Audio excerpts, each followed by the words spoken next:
Part 1. The Beginning of the End. Alan sat at his desk, playing World of Warcraft on his Alienware computer while watching Family Guy and listening to Demon Hunter. Most people would be overwhelmed with all the noise and distractions, but not him. He'd always been able to focus better with a lot going on around him, even when he was doing homework back in high school. He cursed, slamming a fist on his desk. One of his guildmates, XXX Fairy Killer XXX, had just Leroy Jenkins their entire raid. What a dick, he mumbled to himself, then turned his mic on. AFK. He rose from his chair and walked into the kitchen of his small one-bedroom apartment in Fort Collins, Colorado. Most of the walls were covered in video game and movie posters, rock music paraphernalia, ornamental weapons, and other random crap. One whole side of the apartment, the one with the large window, was covered in a variety of plants, from an 8-foot-tall money tree named Dollar Bills to a wandering Jew, aptly named Moses. Most of the people who came over were surprised by how homey the whole place felt. He'd taken this small, slightly run-down apartment and transformed it into his own little corner of the world. He opened a kitchen cabinet, pulled out a tortilla, smothered peanut butter on it, added a handful of jalapeno cheddar chips, and grabbed a Guinness from the fridge. Returning to his desk, he sat down, put his headset on, bit into his concoction, and took a sip of beer. He leaned forward and got back into the game.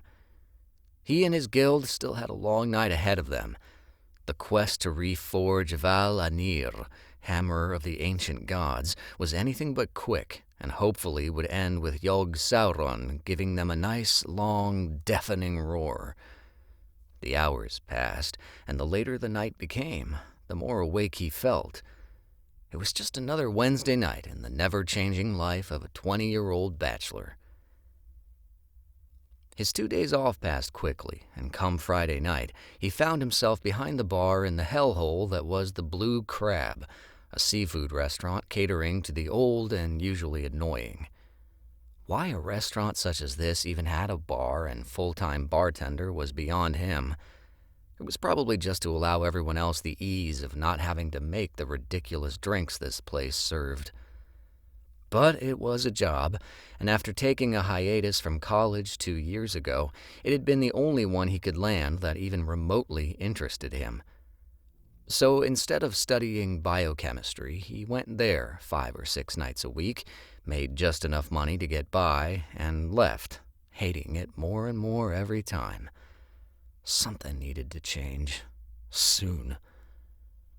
This night was going horrendously slowly, as it usually did, before that one customer came in right before closing and ordered the fruitiest drink that would make him have to dirty all the dishes he'd just cleaned. Sure enough, at 5 minutes to closing, the bell on the door rang, and he didn't even look up from cleaning the sink. There always had to be that one guy. A scream brought Alan's head snapping toward the entrance. Leslie, that night's hostess, had her hand to her mouth as her wide eyes regarded the man leaning against the doorframe. "Oh, shit," Alan said. The man standing there was covered in blood and seemed like he was about to collapse. His clothing was torn, making it look as though he'd been mugged. "Help me," the man said weakly as he sank into a sitting position. Leslie stood there, completely shocked. "Leslie," Alan said, then louder when she didn't respond. "Leslie!"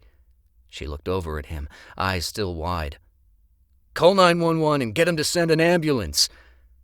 "Okay," she said in a shaky voice as she picked up the phone at the host stand.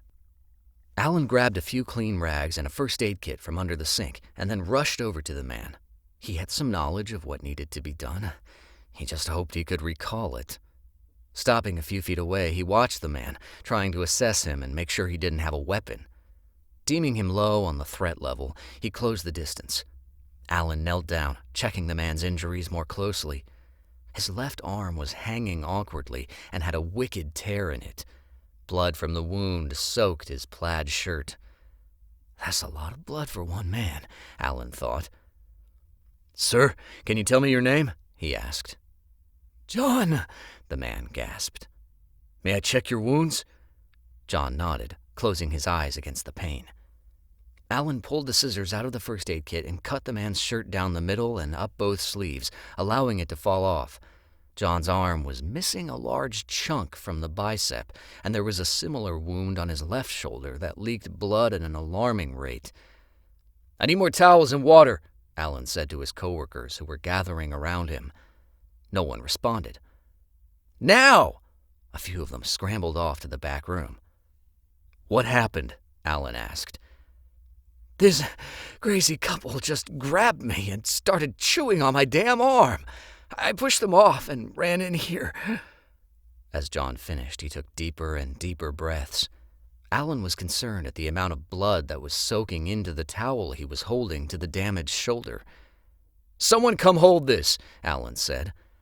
Derek, one of the few people in this place he actually liked, rushed over and took the towel from him, keeping pressure on the wound. Searching through the first aid kit, Alan came up with the clotting agent and ripped open the bag. This may hurt a little, Alan told John. John nodded weakly. Alan poured the packet onto his shoulder and biceps. John gasped, and then his head lolled to the side. Is he dead? Leslie asked from behind Alan. He checked for a pulse. It was weak, but there. No. You called 911, right? Yes. They said it might take a while with all the traffic tonight. Damn. I don't think he has a while. There has to be something we can do, said Sienna, his worthless manager.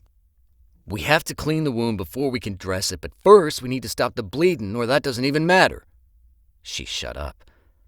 The wait was horrendous, and as the minutes ticked by, Alan became more and more worried.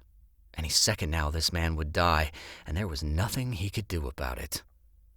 5 minutes passed, and he went to check John's pulse as he'd been doing every 30 seconds. Pressing his fingers to John's neck, he searched for a heartbeat. There wasn't one. Keep pressure on his wounds, Alan yelled as he grabbed John and laid him on his back.